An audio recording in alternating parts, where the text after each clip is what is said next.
In the beginning, there was only the sky above and waters below, and this was ruled by the mighty Orisha, the council of gods.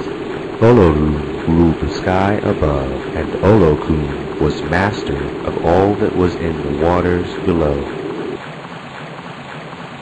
One day, a god named Obatala decided to create dry land. He asked for permission from Olorun and advice from Orunmila, the wisest of the Orisha.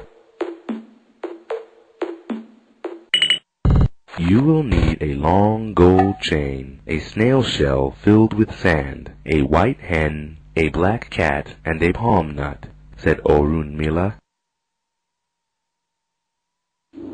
Once he had all of these items in a bag, Obatala hung the gold chain from a corner in the sky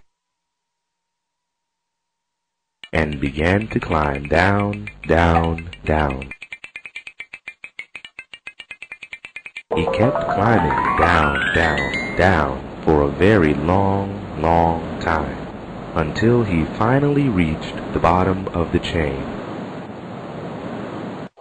Obatala poured the sand from the shell into the mist below and released the hen.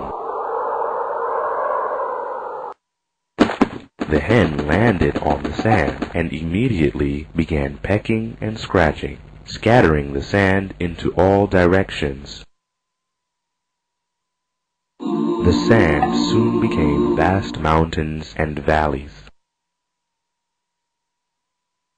Obatala planted the palm nut and soon stood before an entire palm forest.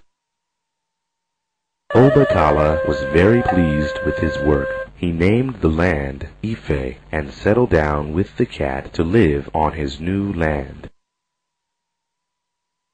But after several months, Obatala became bored. He began shaping figures in clay. As he worked, he drank palm wine.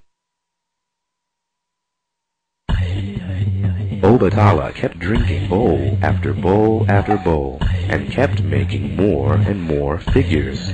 When he was finished, he asked Olorun to breathe life into his clay people.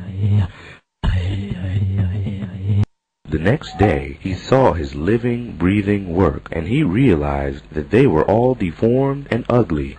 In horror, Obatala swore never to drink again, and set to work building new, perfect beings from clay.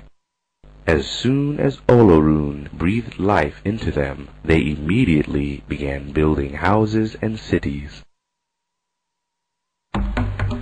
Obatala became the patron of mankind, and more specifically the deformed. All the Orisha were pleased with his work. All except Olokun, the master of the sea, who was never consulted about the creation of the earth and mankind in the first place. In anger, he caused a great flood, which nearly wiped out all of Obatala's creations. Once the waters resided, everyone took the sea very seriously from then on.